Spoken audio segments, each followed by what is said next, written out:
All right, now we've got our example all set up here. It's a little bit crowded, so it looks a little bit intimidating, but it'll be a little bit easier if you have some more room to spread out. But I'm going to pull these to the center. We'll talk about each one. So we have each card set up with our 12 houses. Remember, we have 2 major arcana for each slot, except for the world, which we have paired with a minor arcana that was randomly selected. And then we have the Fool that is also paired up with a minor arcana. Remember, these are the beginning and the end to something. And so that's why we've pulled that additional card to figure out what that ending and beginning is for. Now, our example, it's going to be someone who is the sun sign of Taurus, which is our Hierophant. Their moon sign is Sagittarius, that is Temperance. And then their rising sign is Scorpio, which is Death. So we'll locate the Hierophant on our chart. That is going to be in house number 6. Again, that's going to be a major influence for our lives. All right, we're going to go through each house now and talk about kind of what it means, integrating all of the previous videos, our discussions, and to try to come up with the meaning. So the house number 1 is the house of self. The cards we've selected are the High Priestess and the Chariot.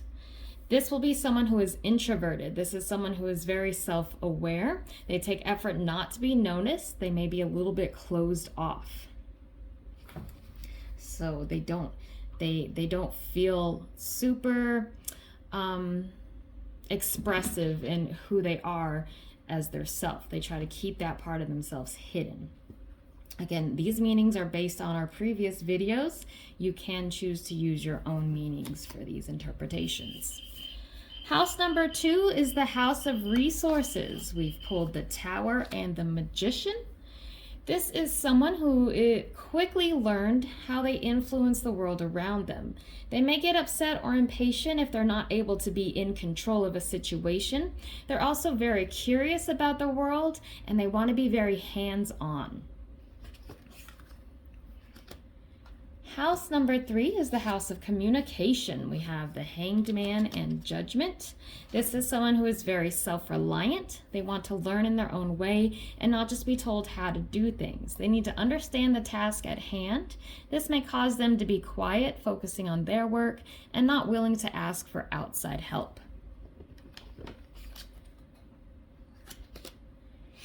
House number 4 is the Home, which is Death and Strength. Death is our rising sign. So this is something that people see when they first look at us. The first feelings they get from you, what they see on the outside. This is someone on the outside who may feel very insecure. Their home life may have not been the most stable place or the stable, secure place that they needed growing up. But this has helped them to develop some confidence in their outside life from inner strength they developed in their rough home life. So they could appear a little bit insecure, but they could also appear like super extroverted at times. It doesn't mean they are an extroverted person. They may just be able to, give an outside show of kind of hiding their insecure feelings. House 5 is the house of self-expression. We have the Star and the Moon. So this kind of relates back to our hiding our confidence. This is someone, or hiding our insecurities. This is someone who may not take much effort toward their goals. This may be someone that has struggled to reach a balance within themselves. That may relate back to their insecure home life. They may be able to show great empathy, but they may also struggle to give that same empathy to themselves. So they may be a little bit harsh on themselves. This may be due to their insecurities that they have developed. They have not developed a more outwardly expressive interest. So they kind of hide themselves a little bit. Again, drawing back to that insecure feeling, insecure home. House 6 is the house of service. Again, the Hierophant is our sun sign. It's our Taurus. That's who this person is. They're a Taurus. This is our biggest influence. So this is someone who is most at peace and feels like they are doing the most with their lives through work. The house of service. So the actions that they take, what they do for other people, it's their work. They enjoy the routine of work. This brings a sense of balance to their life. So where they may have felt insecure in their home life, they feel balanced here, in control of their routine at work. And we'll see this related again throughout this spread. House 7 is our house of relationships. We got the Wheel of Fortune and the Empress. The Empress is at home in this house. This is their house, as we've learned from previous videos. So this is also an influence to pay attention to. Now, with someone who enjoys routine, the cycle of the wheel may be a very good balance for them. A familiar pattern or routine in a relationship, they appreciate that, but it also may cause some conflict as they have their routine set up, which they may give them a false sense of freedom with their routine. Now they have to integrate someone else's routine into their life. So this causes a little bit of conflict with them. Overall, they get enjoyment from nurturing those they love, enriching the lives of others. They like the easy flow of energy that comes from the wheel. But again, it's integrating a new person into your life, other people's ideas that may upset routine that we might struggle with. House 8, we have the house of intimacy and death. There we have the Hermit and Temperance. Temperance is our moon. So it's parts of us that are not easily expressed, or parts of us that we keep hidden. This is the biggest show of intimacy that they may have, is to be able to disconnect from the world and be connected on a much deeper level. So they may be someone who seems like they don't care, but it's not that they don't care. They just need a deeper understanding of the person that they're interacting with. They work to be flexible, and they're willing to change themselves. They can integrate new ideas and emotions into their lives to create balance and replenish that which has been lost or which they did not have. But this is not something that they express outwardly very well. So this is an area of their life that they kind of keep to themselves. So intimacy and death, they don't create those deep connections with people easily. House 9 is the house of the higher self. And this is where we have the World and the Ace of Swords. Ace of Swords is new ideas, knowledge, and thoughts. That's generally what it represents. Now, the world is our end. So this is someone who's not looking to continue to expand themselves. They may not actively be integrating new ways of thinking into their lives. They may be very set in their own way of thinking, very rigid. In a way, they are limiting themselves and exploration of their higher selves. So they don't really think they need to access a spiritual part of themselves. They're very much, especially with Taurus energy, very much grounded. So they like things that are real, that they can touch, that they can see. They don't focus too much on other spiritual realms. House 10 is our house of the public self. We have the Lovers and the Emperor. This is someone who understands their responsibility in life. They understand they need to take charge to work, to maintain financial and physical security. With the Lovers, as we've already seen, we love routine. This person loves their work routine. So this brings balance, a great balance to their life, their public self and their services and working with others. When they feel they have the security, the other parts of themselves align peacefully. This again, like I said, it relates to their need for routine and work. That's very important for this person. House 11, house of community. We have the Fool. In our next minor arcana that we pulled, the Fool is a new beginning. So Pentacles, 3 of Pentacles is working with others to develop ourselves and our skills. The Fool is at home in this house, so this is also an area that we need to focus on. This person is starting to work within their community, with their friends, you know, with their co-workers, people of similar interests. They need to work to grow and develop their skills within these other social connections. So anyone inside their work that they find so important, like they need to make these connections with other people, work with these other people in order to discover new goals and new ideas and create a new environment for themselves, which we already know this person doesn't, they like their routine. They're not looking to change. So this may cause some difficulties for them just by knowing their previous personality. And then finally, with our 12th house, this is the unconscious house. We have the devil and the sun. This is someone who's starting to realize the connections of what brings them pleasure and their own ego. They're starting to develop into someone who is more willing to let go of the control that they are so set on keeping, the routine that they are trying to maintain. They're learning to let go of that a little bit. So they really desire this control to feel security when they were younger, and they're starting to realize that they actually do have a little bit more freedom. They don't have to be so in control of everything. So they might be starting to trust in a little more of the universe. They may be seeking more ways to find happiness, and maybe even at some point, maybe even looking into our higher self and our higher needs.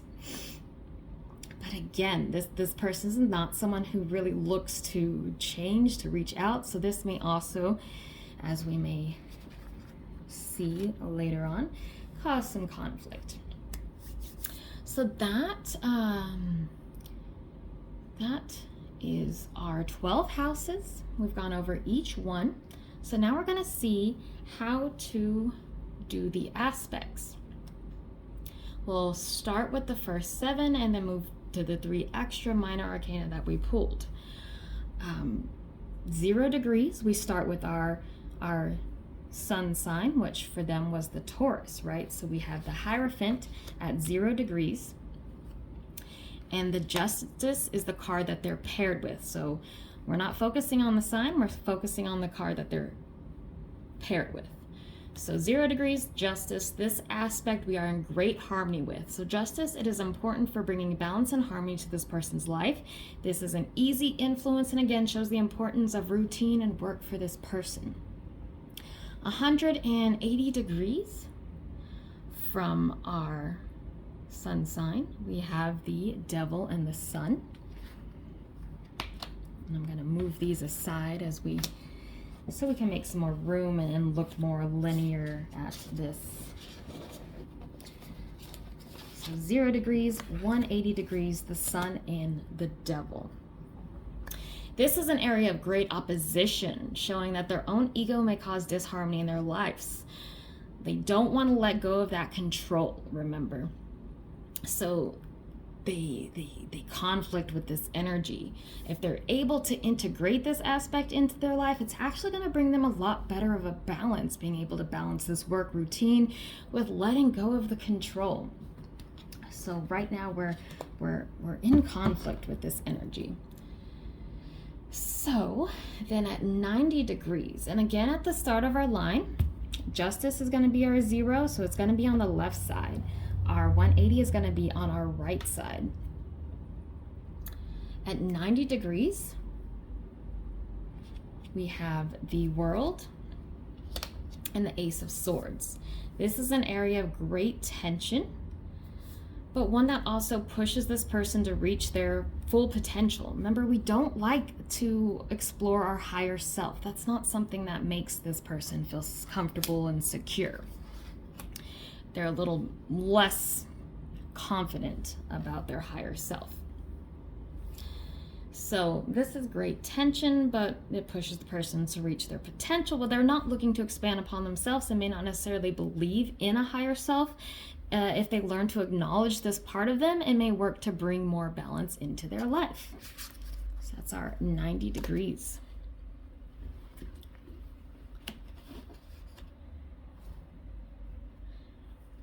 At 30 degrees, we have the Wheel of Fortune and the Empress. And remember, the Empress is at home in this spot. This is a challenge that we must be met to further our future goals. From before, we already know this person loves routine, loves the cycle of the wheel. It's the most appealing thing for them. But they still struggle with the lack of freedom. Learning to handle the cycle to their benefit will help them deal with their lack of freedom. This isn't really like freedom, but more of like the conflicting in inviting someone else's routine into their life that's going to change up their routine. They aren't willing to let go. They aren't willing to give themselves this freedom. So they must understand the constraints. These constraints are necessary to keep their life in balance. They want to keep this relationship in their life. Then they realize they need to let go of some of the control and invite different routine into their life. At 60 degrees, we have the Hermit and the Temperance. This energy is something that would take a lot of effort in order to integrate it into their life. While it isn't the most influential energy, it can be used to help open up new paths for us.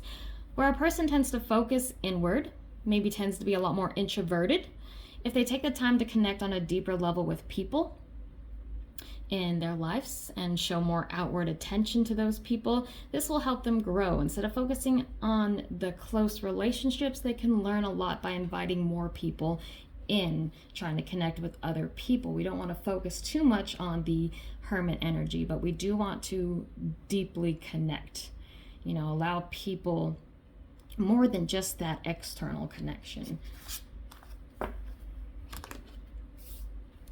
At 120 degrees, we have the Lovers and the Emperor. This is an energy that enriches our lives. This is their work, their security that they have built to bring some comfort, safety.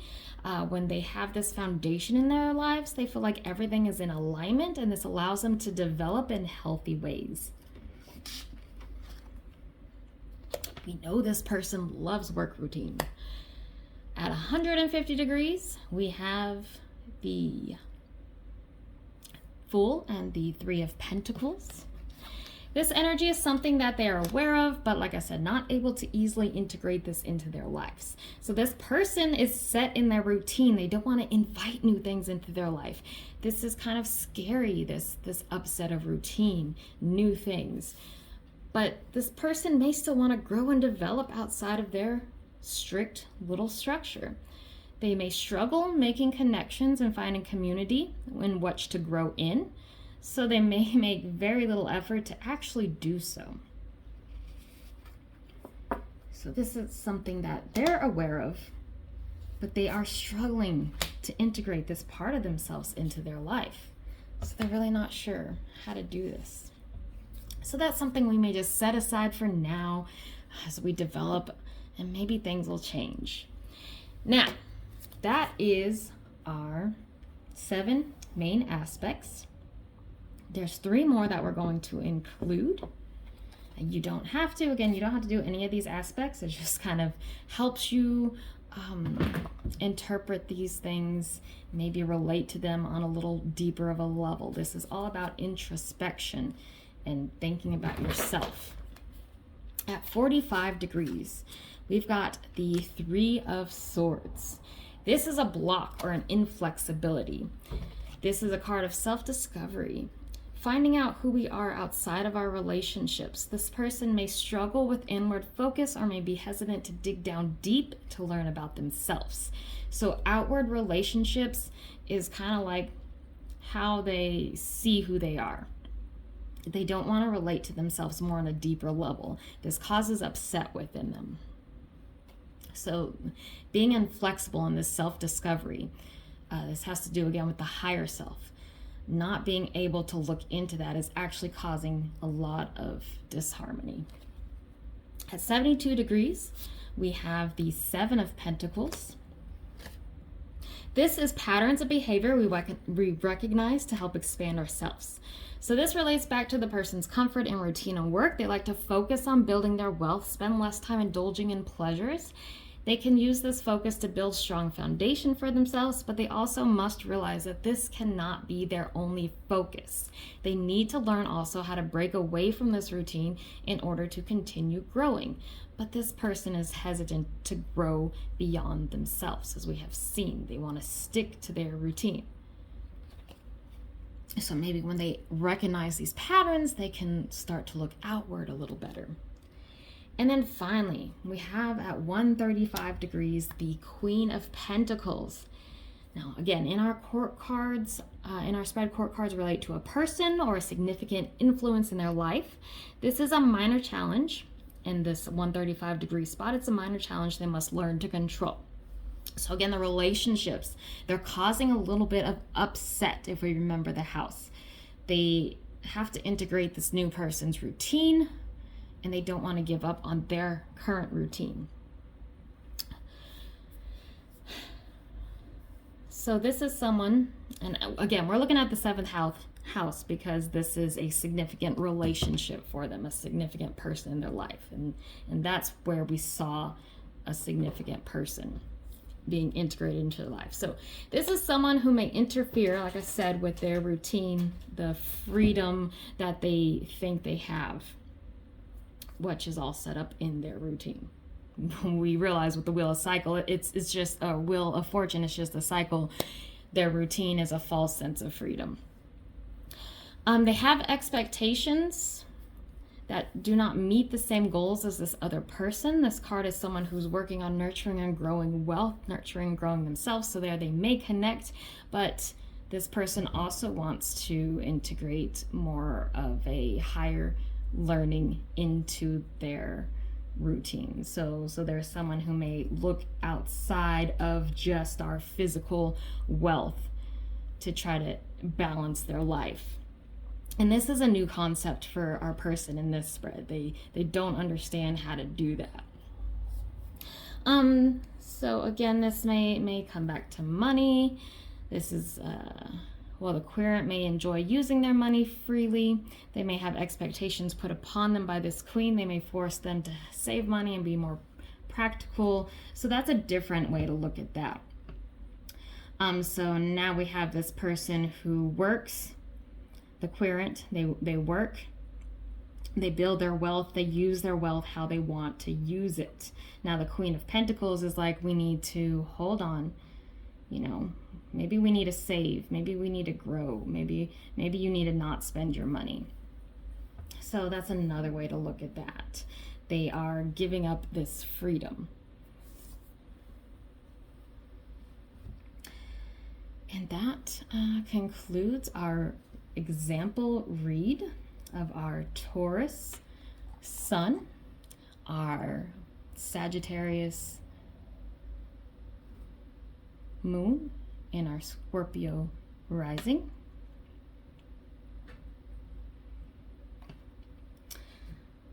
Hopefully you enjoy this spread. Hopefully you learn a lot about yourselves. And again, check out Pigeon on Tumblr, Instagram, Facebook for our daily tarots. Join our Twitch stream, and join us in the future for more exploration of tarot. Thank you so much. I appreciate you checking out the series and the example spread here, and I hope to see you again.